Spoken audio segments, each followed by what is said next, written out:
Welcome to our 2020-2021 graduation ceremony. Needless to say, this is an unusual year, and I don't have words to thank all of the team members and parents and students who made this possible. It has been quite a ride. Parents who sacrifice their time and effort assuring their children's success. Teachers, teacher aides who learn and improve daily on the way that they were delivering the academics. And they dedicated hours to secure your student success. And of course, a big thank you and recognition to our students. I do believe there was not a waste of an academic year. They learn a lot, but at the same time, they learn new skills, technological skills that are going to help them throughout the years to come. But they sacrifice a lot. They sacrifice a year of social interaction with their peers, and that's too much. So we'll be back stronger and better, and I can't wait for next school year in August to open the doors to all of you and have you back in school. Finally, this year Draw Academy celebrates its 20th anniversary. This is our 20th year we opened since 2001. So before we go to recognize teachers and students' accomplishments, help me celebrating these 20 years of hard work, and help me thanking all members of this team, some who are no longer with us, some who came for a few years, but thanks to all of them throughout the years, we were able to make what Draw Academy is today. Thank you.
So yes, happy birthday, Draw Academy, 20 years. We're doing this here because the school is celebrating its 20th year, and this sign as well, having here for 20 years. So thank you, thank for everything. It has been a ride of a lifetime. I appreciate everything. But we're gonna go now to the real heroes of this operation, our teachers. Thank you. It's now the turn of our third grade team, but first, I want to recognize our teacher aides, Miss Marina Peña and Miss Reina Camacho. Thanks for everything you do daily for our kids. And now our first teacher, Mr. Jesus Ramón Hibori. Hola a todos nuestros estudiantes de tercer grado. Quiero que sepan que me siento orgulloso de cada uno de ustedes. Sigan estudiando con esa pasión, con ese amor y dedicación que le han puesto a sus estudios durante este año escolar. Recuerden lo que siempre hemos hablado en clase, que ustedes representan el futuro de esta nación. Por eso debemos ser los mejores ciudadanos. Quiero darle las gracias a nuestro CEO, nuestro principal, y a este maravilloso equipo que conforman el tercer grado. Gracias por el apoyo brindado durante todo este año escolar. De manera también muy especial al Departamento de Tecnología por ayudarnos a cumplir nuestro objetivo de llegar a cada uno de nuestros hogares de manera eficiente y de manera efectiva. También darle las gracias a cada uno de estos representantes que siempre dispuestos a colaborar y ayudarnos con las actividades diarias de nuestros estudiantes. Muchísimas gracias. Dios me los bendiga a todos. A todos mis alumnos, quiero felicitarlos por todos sus logros este año. Este año fue muy diferente debido a la pandemia. Y a pesar de los obstáculos que este año tenía guardado para nosotros, siempre tuvieron la mejor disposición para aprender. Hicimos este año lo mejor que pudimos juntos. Ha sido un viaje increíble y estoy muy orgullosa de ustedes. Han trabajado muy duro y han progresado mucho. Hemos compartido muchos recuerdos maravillosos y también nos hemos divertido aprendiendo. Los quiero mucho y voy a extrañar no tenerlos en mi salón el próximo año que viene. No es un adiós, nos veremos pronto. A los padres quiero agradecer por brindarles el apoyo que los estudiantes necesitaban en casa. Gracias por todo su apoyo y por trabajar conmigo para brindar la mejor educación desde casa. Ha sido un honor y un placer. Les mando un abrazo y felicidades a todos mis niños.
Our next teacher, Miss Marisol Larios.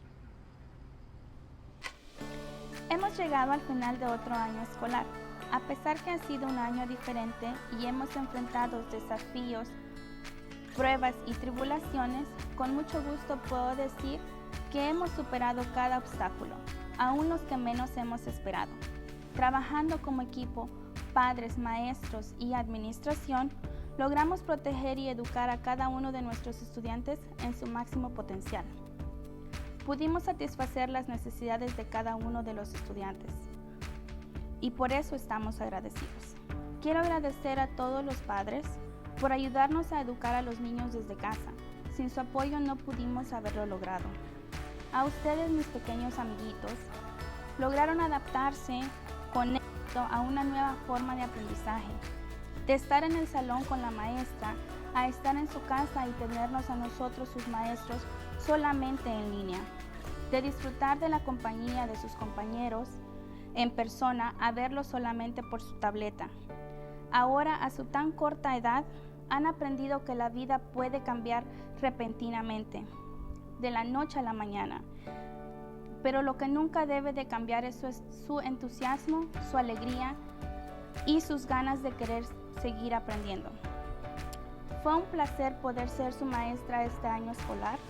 Los quiero mucho a cada uno de ustedes y espero que disfruten un verano seguro hasta que nos volvamos a ver.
Finally, I want to introduce you to Miss Brenda Peral.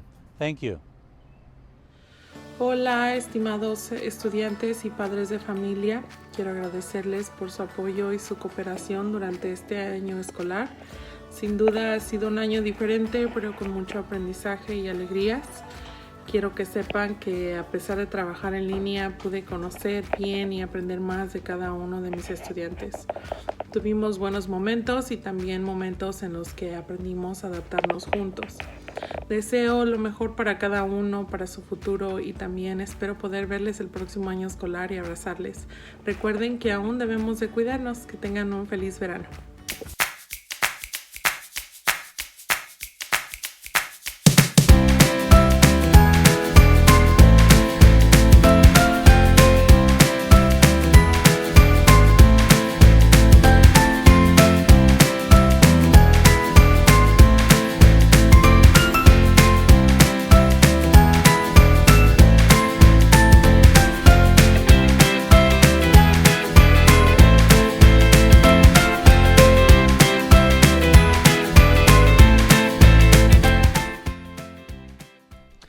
So without further delay, we're going to announce the winner for the third grade Principals Award. Ms. Bestegui? And the winner is Miguel Chan. Miguel.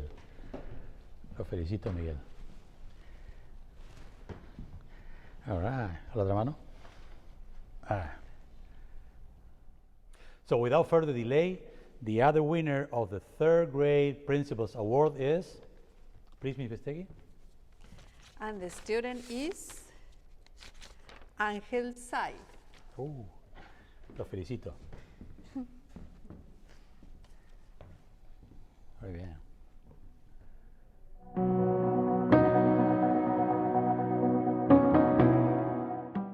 Dear parents, in these unusual times, I can't end this year without talking about COVID and vaccines.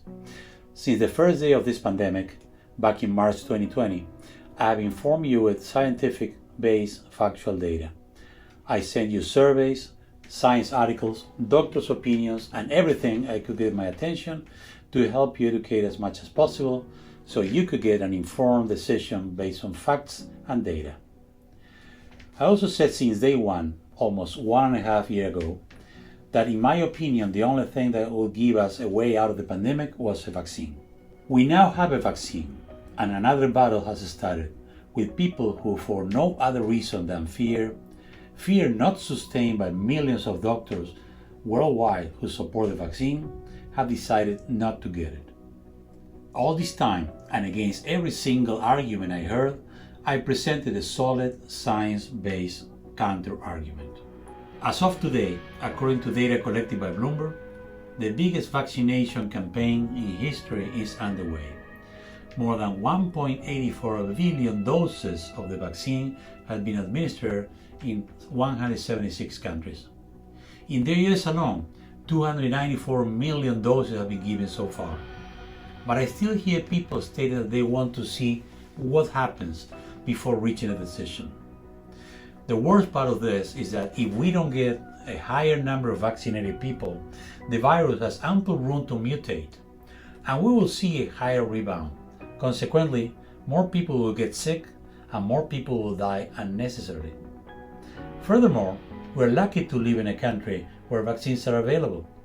Most countries around the world do not have the luxury to reject the medicine that can save our lives or our loved ones' lives. For example, for measles, 94% of the population must be immune to stop massive transmission. For COVID, while still it is early to determine with exactitude, it's estimated that it has to be over 70%. Today, only 40% of the US population is vaccinated, and the non-vaccinated are not willing to do it due to simple fear. This means that people who do not get vaccinated are helping this pandemic to continue. For the past 20 years, Draw Team and myself have been successfully educating and protecting your children daily. You bring your children daily for us to do this. You trust us. For the past 20 years, you have trusted us in every decision that affects the future of your child and your families. I am asking you to do the same, to trust us one more time. We must, all of us, do our part to end this nightmare. It does not depend on just a few, but all of us. Do it again today. Protect your family, protect the community. Think about it. When you get vaccinated, you will be saving thousands of lives. Get vaccinated now. Thank you.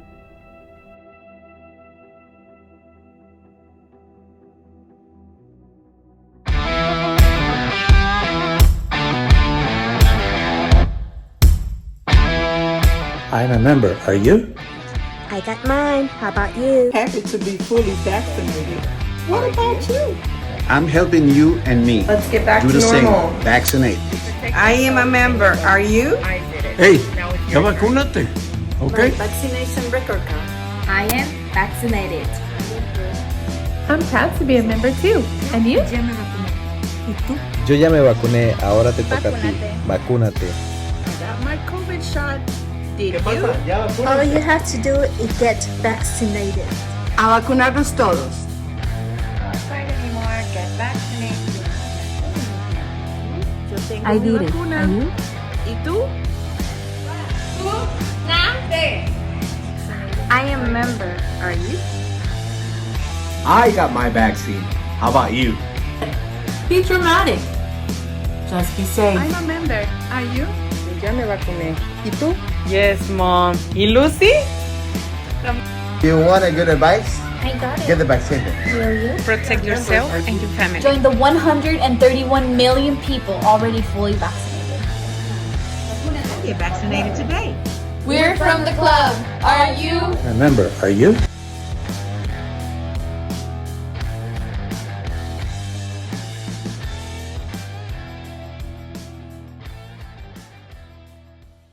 For the past year and a half, due to the COVID-19 pandemic, we had to endure unique experiences. Among those, 2 of our team members suffered this illness. They had to be hospitalized and are now in a long recovery and very slow. But some of our students and families pay the ultimate price. One of those, and probably the loss that touches us the most, is the passing of our former student, Jose Diaz. I remember him as a gentle bear. He was always a big kid with a silly smile. If he was ever in trouble, and he was sometimes, I can still see him in my office.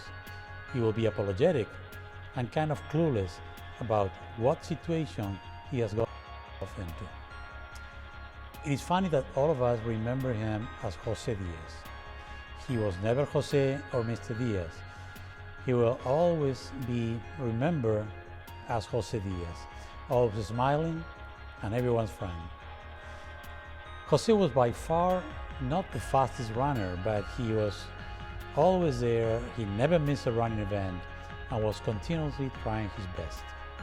A few years later, he came back to draw, this time as a parent.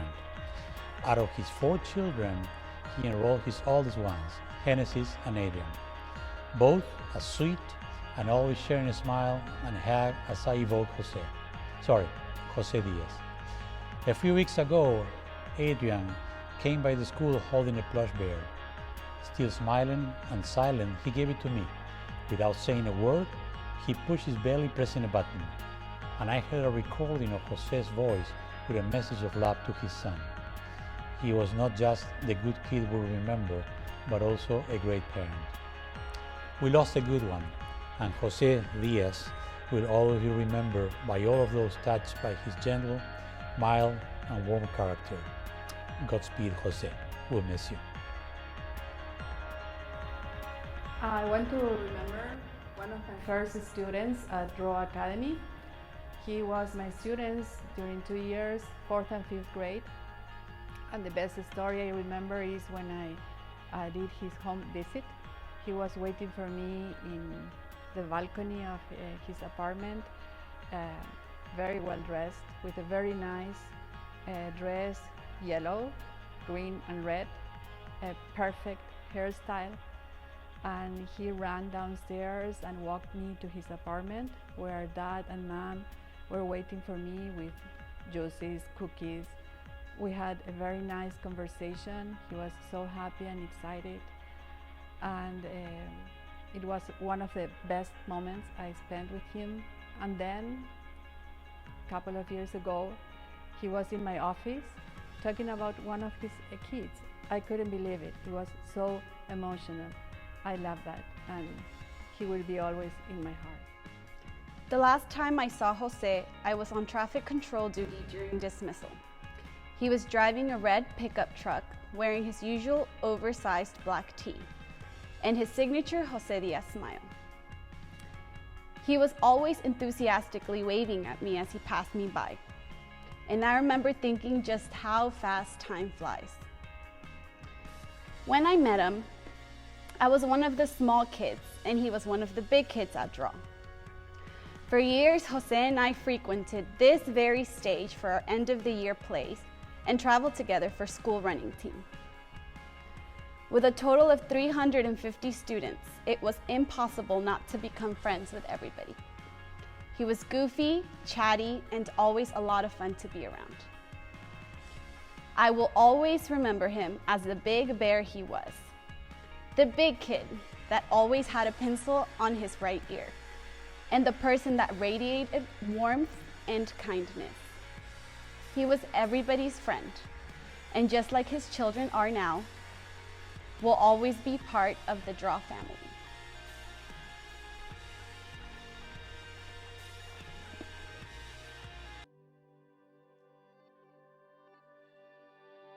Dear parents, students, and teachers, when a school year ends, I normally feel the obligation of looking back to see what worked, to see what could have been improved, what we learned from the past. We can only do that. We can learn from the past, we can act on the present, and we can plan for the future. More than ever, this school year needs such a reflection. We can look back, cry for what we lost, or we can look back and learn something. I can't help to see the suffering of others. I can't help to learn what we can do to improve ourselves and the lives of others. But mainly we have to learn from those lessons. Our youth lost many things: memories, friends, social learning, and then many experiences that will forge their character. But then also from those losses, they can strengthen their character. They can look at life with a different appreciation. We can all see how we acted, how we cared for others. While some people retracted and somehow selfishly took care of just for themselves, while some others cowered in front of the situation that couldn't be handled, others took the reins, looked at the situation, and decided what to do. We learn from ourselves. We learn from our strengths and our weaknesses. And in some cases, we can honestly say that we gave our best. This dark stage of our life is leaving us an invitation to do that learning. We all lost something, but the learning is ours to keep.